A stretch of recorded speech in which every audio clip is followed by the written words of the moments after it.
Now you may be a person who has problems with your hands, but you don't do repetitive work so much.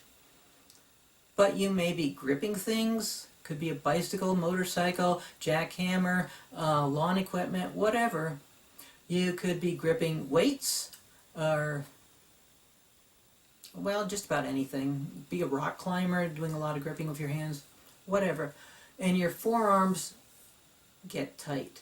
Well, like I said, the forearms move the wrist and fingers, so when you're gripping stuff, that's being done by your forearm muscles. Now, whether you're doing repetitive work or whether you're using your hands for gripping, those forearm muscles, the flexor ones, get tighter because they're working harder than the flexors, much harder.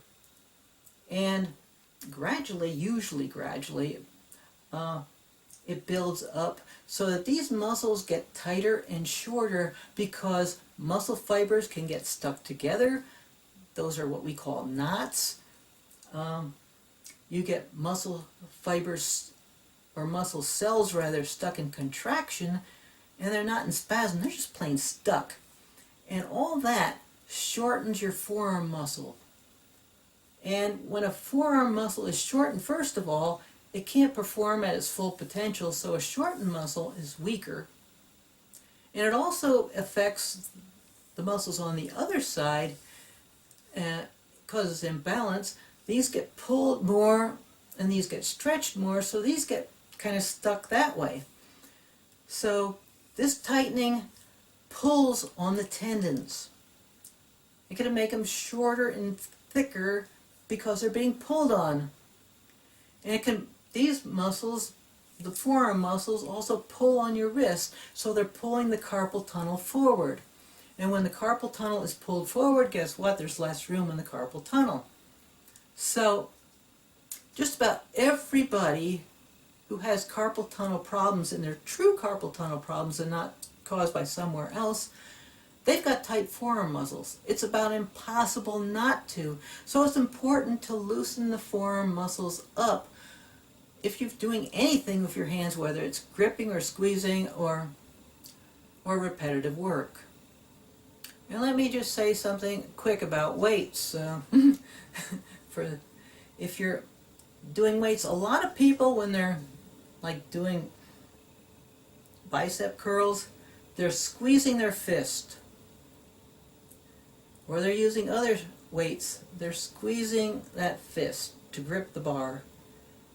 So try this for yourself. Make a Popeye muscle, make a muscle, squeeze your fist, now open the fist. You'll notice that that doesn't make any difference. So people are using their forearm muscles by gripping their fist, and these are already overused in most cases when they're trying to build up their biceps.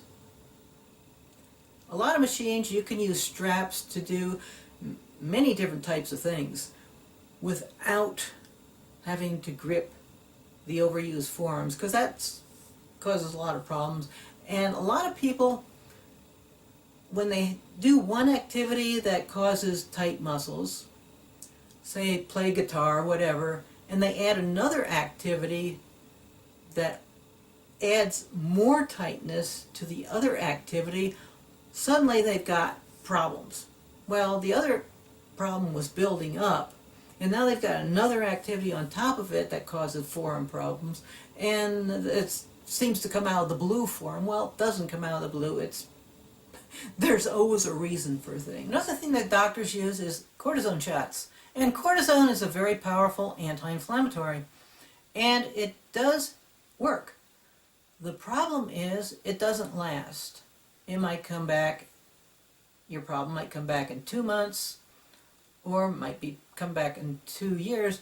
But the problem is, it is such a powerful drug that most doctors will not give you more than 2 shots in the same place in your lifetime because it can deteriorate tissue, like muscle, like tendons, and even bones.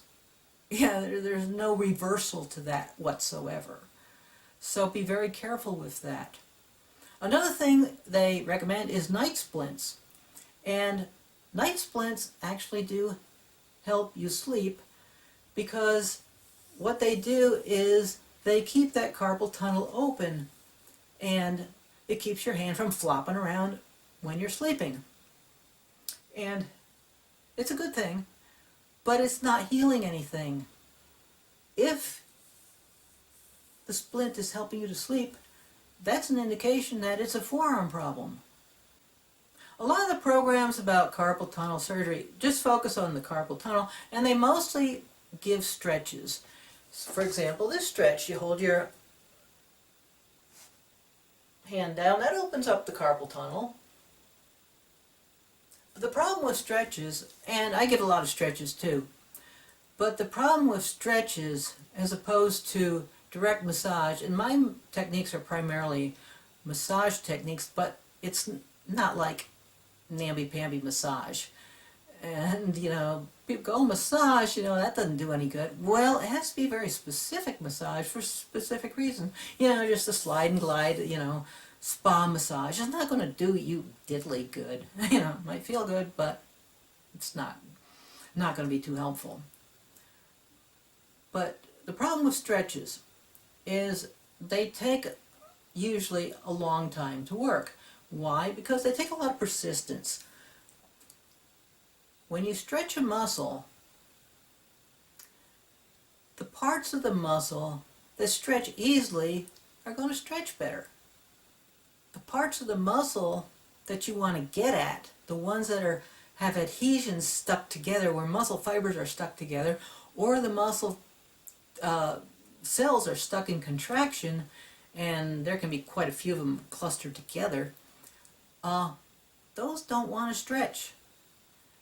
It takes a lot more persistence to stretch those, because you're stretching the ones that stretch easy and the ones that stretch hard. By the time you're done stretching, you're probably not even touching them, or just barely. So it takes a lot more work, or a lot more time to get at those. And you're stretching, you know, there's a whole bunch of different stretches, and you hold them for 5 minutes or whatever. That's a lot of time, when you can do things quicker and more effectively by direct massage and doing it the right way. Now, there are other things that can mimic carpal tunnel. For example, if you're a person who turns things a lot, and you turn your hand down, you're screwing knobs or using screwdrivers or whatever, there's a muscle here called the Pronator Teres, which turns your forearm down, so your palm is down. And if that's tight, it can pinch on the median nerve, and guess what? It mimics carpal tunnel syndrome. And again, you can work on that at the same time you're working on your other forearm muscles. And if you hold your finger or your thumb, a couple inches from the crease of your elbow, and move your forearm up and down, it's a diagonal muscle. It doesn't move your fingers at all, but it turns your forearm down, and sometimes it's so tight it could feel like a bone, but it's not a bone because it's going diagonally, and there's no diagonal bones there. But there's a possibility there too. And some people, but not many, have numbness in the back of your hands, and that's caused by the opposite thing of turning your hand up. And that's a muscle called the supinator, which turns your hand up, and that can pinch on the radial nerve, and that can cause numbness in the back of the hand. And other programs that talk about carpal tunnel don't talk about those other things, but I do. And another thing with the Pronator Teres that turns your hands down, well, a lot of people have their hands down a lot. This is a neutral position with your palms facing each other. But with your palms down, that's not a neutral position. So that Pronator Teres up here gets tighter when you're just holding your hands down all the time. Not all the time, of course, you know, but a lot of the time when you're just doing a lot of things. There's a lot of things we do with our palms down, including typing or piano or whatever. Now, there are other things that can mimic carpal tunnel.